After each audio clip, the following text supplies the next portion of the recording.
Well, my dad just asked. I don't know if you guys could hear it, but my dad just asked, could you marry two of the same sex together? And to which I am going to say, yes, you can.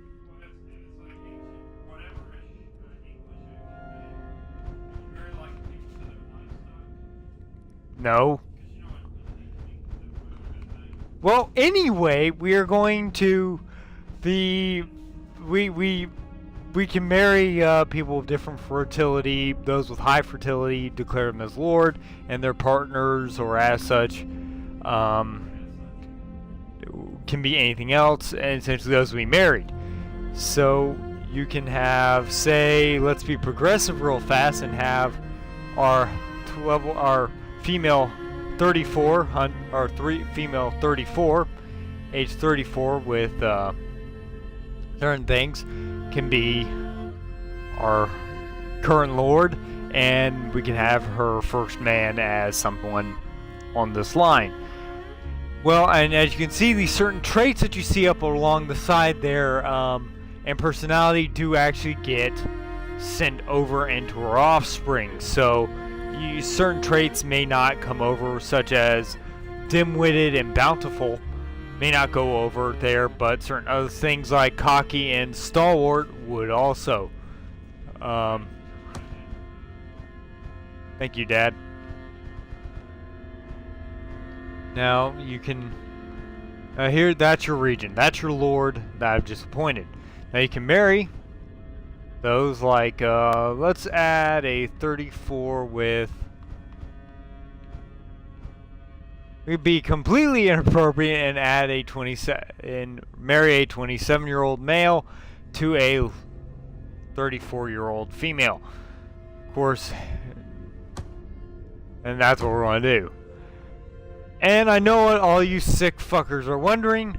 Well, if that's the case, how young can you go?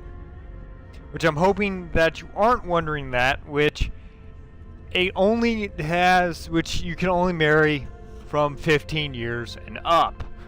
Or, but in some dire cases, like the first time I played this, where my youngest regent was a 12-year-old, I had to, in order to continue the line, because you only get one chance for it, I had to, It always feels weird accomplishing something without having beaten it into submission. Should have seen my this okay, segueing away from that. Well, this is actually interesting. You had to, this is your Sage right? They basically build, it basically adds a greater knowledge to heroes, different traits and whatnot, and basically allows for the continuation of, like, research. They're your people that will research different crap for you. You can add certain things, and it will actually speed up whatever you're hunting.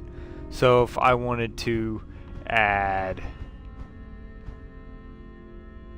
so you're 50, you typically want your older. First of many, I hope. The thrills of battle are a hard thing to leave, but I always found the thrills of inquiry and invention to be worthy substitutes. Just don't get carried away with appointments. Sage Rights can never return to battle, and last I checked, we still need heroes to win this war. Alright. This is a thing you want to do if early on in the game is build a keep. Each keep you can build continues going on forward. Now you want it to where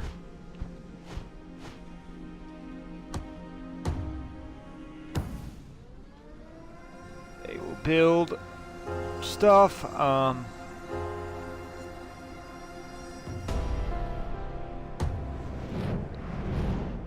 Now the Acadians are completely randomized. I think we got her going on that, so we're going to appoint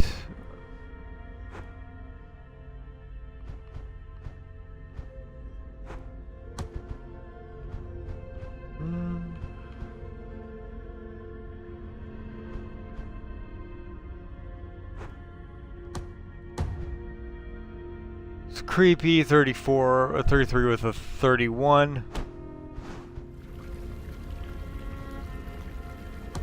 Now, after a while, you want to start doing this. And the reason why is because you are going to run out of heroes extremely, extremely fast.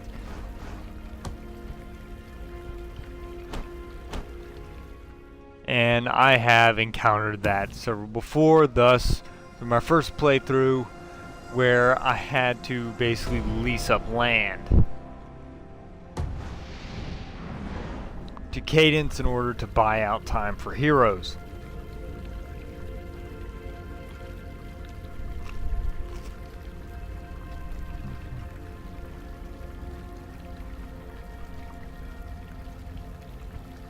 These are all the people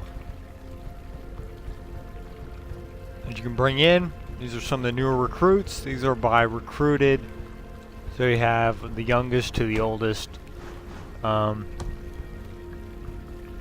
Building a crucible. This is also very, very, very important.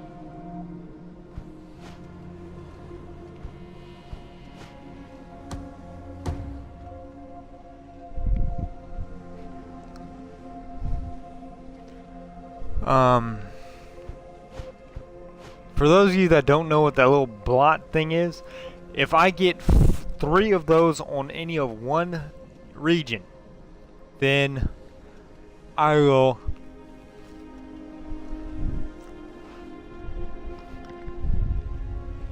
lose that region and it will just go off into the sea.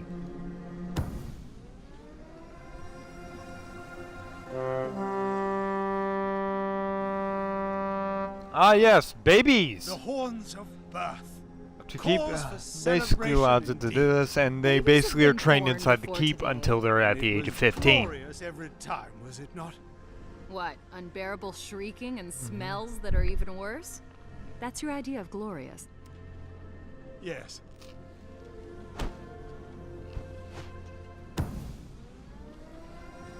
They're late this time, or early. It doesn't matter. To battle!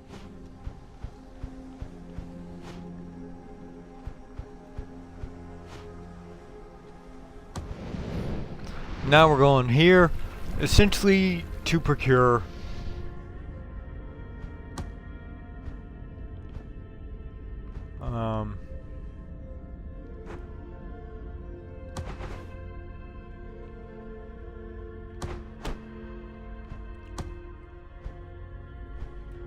to procure various whatnot. And as you can see here, you got Caberjack, all that. It's ideally to have it's ideally to have certain things with certain slots when you add newer characters or new people from newer houses into these things. For example, hunters. You want at least a couple hunters on there, 2 to 3, or like 2 Caberjacks. And essentially you want your alchemists there because they have the bombs. They're your artillery. They're your support, and you can only deploy 5 at a time, which kind of sucks. Yeah. May the horns of battle carry you to victory.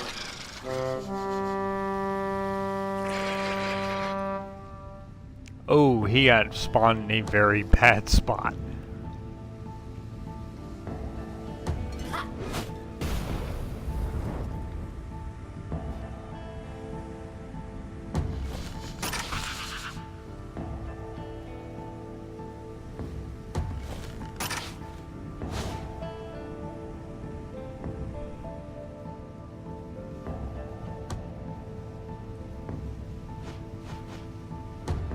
Seal that button.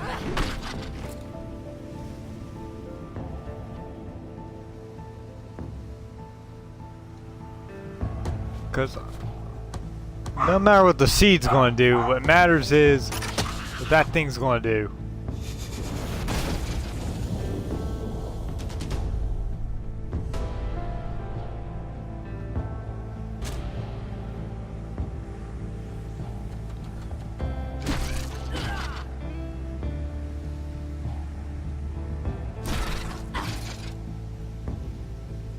That's why I hate the seeds. They have this innate tendency to be irritating.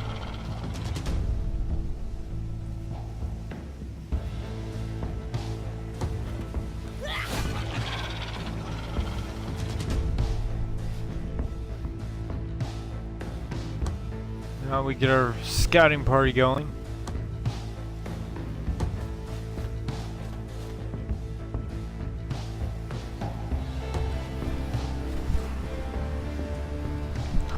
Okay, well,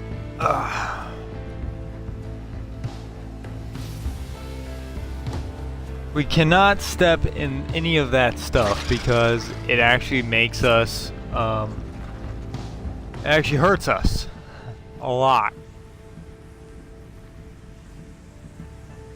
Over time.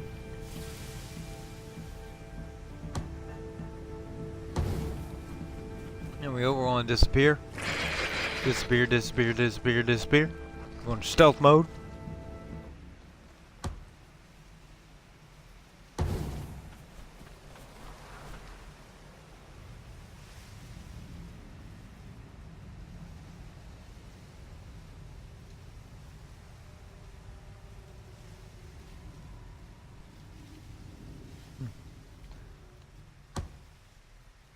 Anyway, chat. Write stuff. Ask me questions. Always open to it.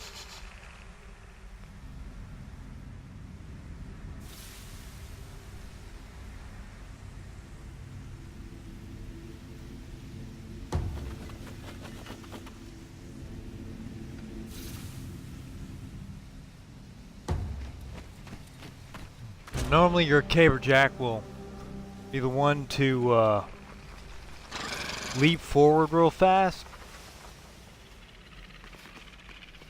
but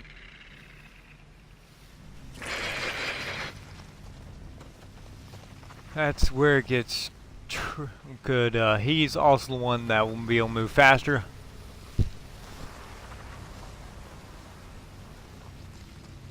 And longer than the alchemist, because the alchemist is pretty much there for artillery.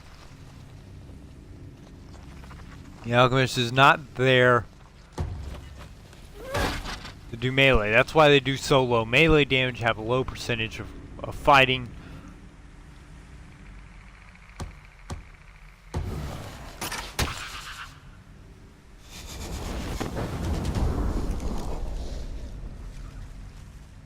But you know what? It works. Have him move on and move up.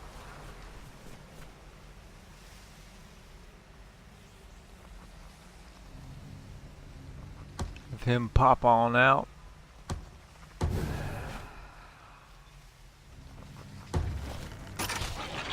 Rescue our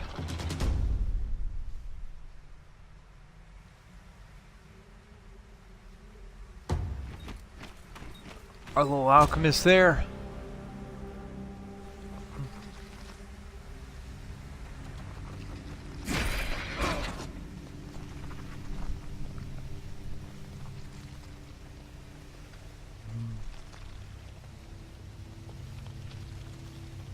And for those of you that do not know,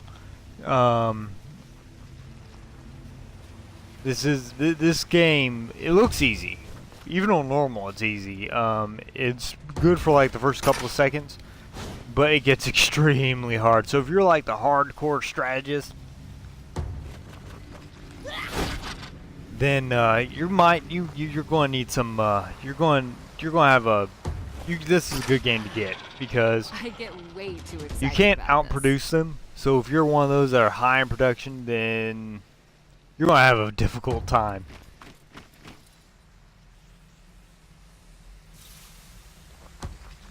I don't know what's going to be up around here.